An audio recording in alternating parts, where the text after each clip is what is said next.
selamat datang kembali di Manager Series DUDRG. Kali ini, di episode kali ini kita kedatangan tamu yang sangat spesial yang bertanggung jawab atas keamanan dan lingkungan di DUDRG, kayak supervisornya di DUDRG nih. Langsung aja ini kita bersama. Halo semuanya, kenalin aku Joyce Rachel. Di sini aku sebagai manajer K3M di UDRG. Oke, halo Kak Jo. Nah, sebelum kita ke pertanyaan utama nih, boleh nggak sih Kak di-spill dikit gitu, manajer K3M itu sebenarnya itu ngapain aja sih? Oke, jadi sebelumnya K3M sendiri itu singkatan dari Kesehatan dan Keselamatan Kerja serta Monitoring. Untuk tugasnya itu intinya manajer K3M memastikan lingkungan di DUDRG ini aman dan nyaman dipakai students untuk beraktivitas ya.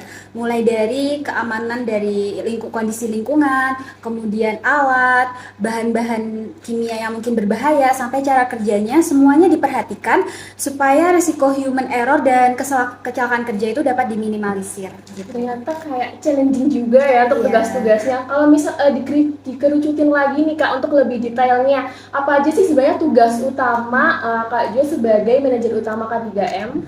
Tugas utama dari manajer K3M sendiri itu biasanya setiap minggu aku rutin ngecek kondisi lab, terus pengecekan alat-alat yang ada di DUDRG secara berkala, dan bahan kimia yang mungkin berbahaya, pemasangan MSDS seperti itu. Kemudian memastikan P3K itu obat-obatannya tetap tersedia, serta aku juga ngelakuin monitoring berupa memonitor piket dan monitoring semua SOP-SOP yang ada di DUDRG itu tetap diimplementasikan secara nyata di dalam lab seperti itu. Wow, menarik sekali. Berarti kayak nggak cuma bersih-bersih aja kayak berarti sepertinya. Enggak dong, kalau bersih-bersih itu tupoksi dari manajer laboratorium. Sebenarnya aku hanya membantu memonitor apakah students di DUDRG itu benar-benar menjaga kebersihan di dalam lab.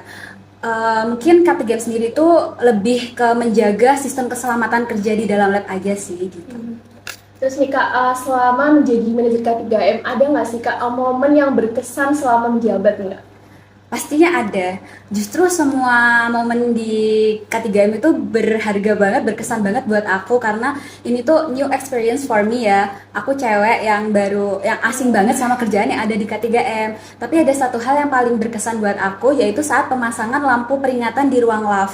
Jadi pas aku udah masang itu, semua student DUDRG itu bisa sadar kalau di ruang lab itu sedang dilakukan aktivitas yang menghandle infectious substance, kayak mungkin kultur bakteri. Jadi orang-orang itu nggak asal keluar masuk ruang lab saat dilakukan nge-lab menggunakan infectious substance itu gitu.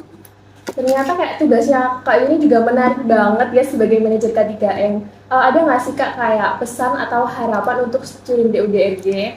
Mungkin pesannya itu jangan anggap K3M sebagai aturan yang ribet ya, karena adanya K3M di DUDRG sendiri itu untuk menjaga keselamatan kita semua yang ada di sini. Dan harapannya, aku sih berharap semoga semua students DUDRG bisa menerapkan prosedur keselamatan kerja dimanapun mereka berada, tetap peduli, tetap aware sama yang namanya keselamatan kerja. Pastinya dong, mantep banget nih Kak. Oh ya teman-teman, kalau misal kalian penasaran tentang penerapan K3M di DUDRG, jangan lupa mampir pas kita ada event kayak open house gitu ya teman-teman. Dan itu dia episode manager pada episode kali ini. Sampai jumpa di episode berikutnya. See you next time!